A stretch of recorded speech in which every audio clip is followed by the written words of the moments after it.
out our shirt on Teespring. Hey folks, what's going on, little world? Little curious, not too nosy. Today I talk about this movie. It is labeled as a psychedelic horror found footage. The name of this film is Creep 2 that came out 2017. Patrick Brice. It is a sequel to Creep that came out 2014. I'll be calling the main protagonist the Creep. So this takes place, I'm not sure, a couple years after the first one. The Creep has a different way of doing things now. He's trying to be like innocent. He's just tired of life. And for some reason he wants somebody to film him and share his story, what kind of person or he is. So very much what happens is a young lady who's trying to start her own YouTube channel, views, is she answers ads, Craigslist. She responds to these ads for these mostly lonely men who want certain things from female, but nothing sexual, but things they miss, or kind of weird to describe it, but certain men want little fantasies, the best way of putting it. So she's putting a lot of time and work into the channel and it's not getting enough views. She's about to give up on it. For some reason she goes back on Craigslist, just one more chance, and she sees this ad from somebody's willing to pay somebody $1,000 a day to film them and talk about things going on in his life. She sent the guy the email quickly, the guy responds, and she was on her way, and she found her way going there.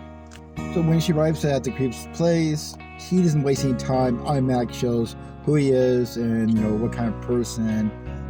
And then she's like, okay, most of the movie they're going back and forth trying to test each other. The Creep's getting really annoyed because every time he tries to shock her or offend her, she kind of automatic what he's trying to do to her and turns around to do these scaring, pops out of nowhere, scares her.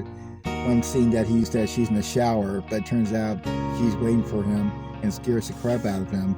So that's pretty much to go back and forth. And there's some tenderness in the movie. There's a couple of scenes that when things go too far, the Creep will show his sensitive side to calm down the mood and make her think about other things. So in a way it's kind of game playing, and of course the Creep will always have the upper hand no matter what happens. So that's very much what the movie's about.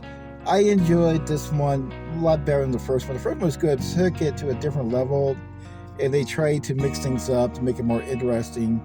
It makes it sound like the Creep met his match. Gotta make it more challenging for the Creep, not make it too easy for him to get to his victim.